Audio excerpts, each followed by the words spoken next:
Alright everyone, this is Ash, welcome back to the King's Speech. So go check out the channel update video, kind of explains why I've been MIA, what's going on with the channel, stuff like that. So go give that a watch. But yeah, after that, we're getting back to Shonen Jump reactions as well as the read-throughs this weekend.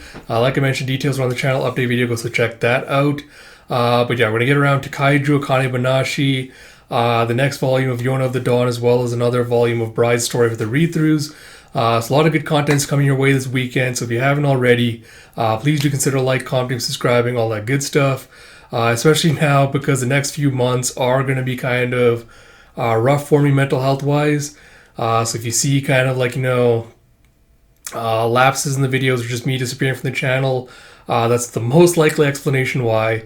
But seeing kind of like, kind words, comments, support, things like that, really do mean a lot to me and really do help me out. So if you'd like to do any of that, that would be greatly appreciated. But without further ado, let us dive into it with Kaiju number 8, chapter 101. I'm really looking forward to this, hopefully. This is going to kick the series back into overdrive again. But yeah, Kaiju number 8, chapter 101 by Naoya Matsumoto. Translation by David Evelyn and lettering by Brandon Bovia. So we have Reno going, I've always wanted to be a teammate who could fight by his side on equal ground. As he goes, here we go, sir.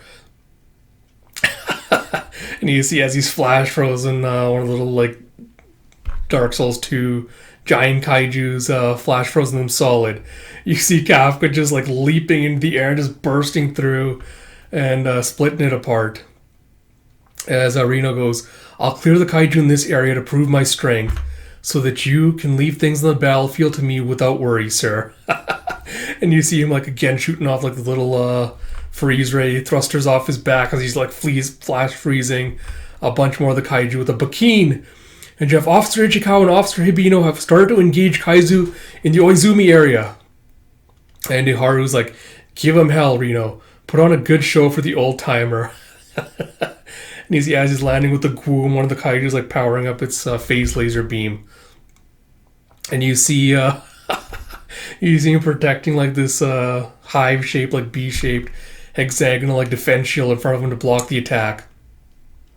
And then he flips over the kaiju's head and blasts it from behind and freezes it. And he goes, heroes don't exist.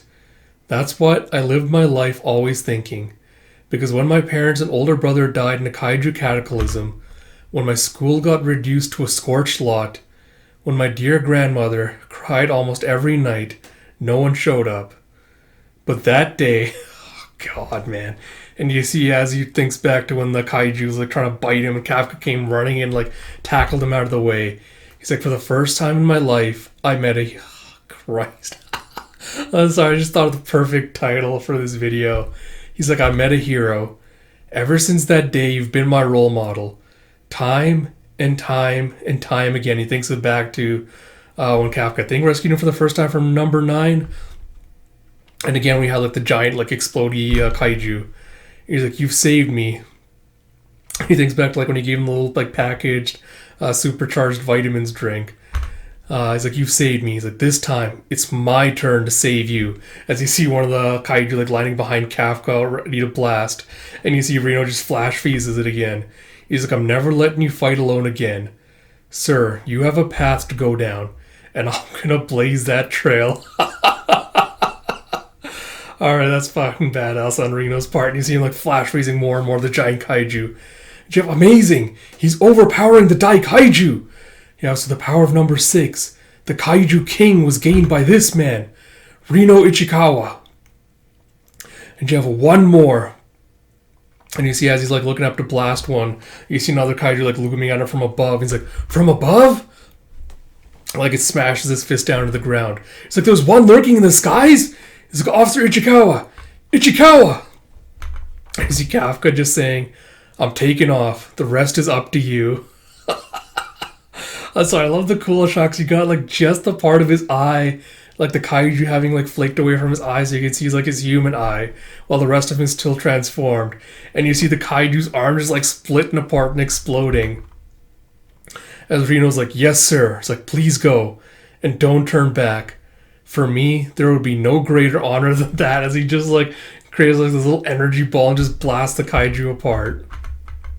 Uh, all right. So I guess quick thoughts on the chapter. Uh, so I was not expecting to get a Reno flashback finally after all this time. Like it just kind of hit me now as I was reading the chapter as well that we hadn't actually got like a Reno flashback regarding like why he joined the Defense Force and everything. So I really did like that we got that one. And it was actually like, given that, it's kind of, again, a repeat, like it wasn't exactly anything like new or unique about his backstory. He's like, yeah, I lost my parents, in a Kaiju cataclysm. I've been affected by like all the destruction that they've been causing throughout this whole thing. Like there's nothing very like unique or specific about it compared to like all the other backstories and stuff we've gotten. But I appreciate like how well it was executed though, with like his whole thing being like, I thought heroes didn't exist. Like it kind of just like framing it in like framing it in reference to like his deference on like hero worship of Kafka, I think was a good move. So really, really did like that. I feel like it was very impactfully done as backstories go. So that was really good. Kind of neuters my complaint because I'm like, this feels like it's being dragged out a little bit, given like how far away, like given the fact that Mina's in danger. It feels like we're dragging out the pacing a little bit with Kafka trying to go and rescue her. And again, this might be something that's just because we're reading it weekly right now. Like we have to wait for the chapters to come out every 2 weeks or so. So this might just be something that we'll read better eventually in volume format once you're able to read like the whole thing in one go. And we find out like where the story is going from here. I think that'll help a little bit.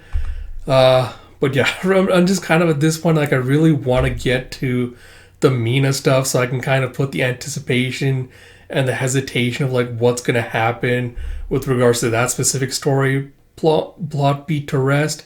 Because I want to know, like, is this going in a good direction, or do I need to kind of like temper my expectations a little bit?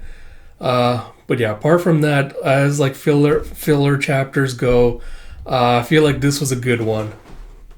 I was really looking forward to it, but I hope Matsumoto-san's not going to delay the finding out like what's happening with Mina stuff for too much longer. So hopefully we'll get to that relatively soon. With that all said, I hope you all enjoyed this video. Like I mentioned at the beginning, there's going to be a lot of content coming out this weekend. So if you haven't already, please do like, comment, subscribe, all that good stuff. Like I also mentioned, there is a channel update video out today as well, a short one. So go check that out as well. Please don't stop talking about Palestine. And until next time, this is Ash. I'll talk to you all later.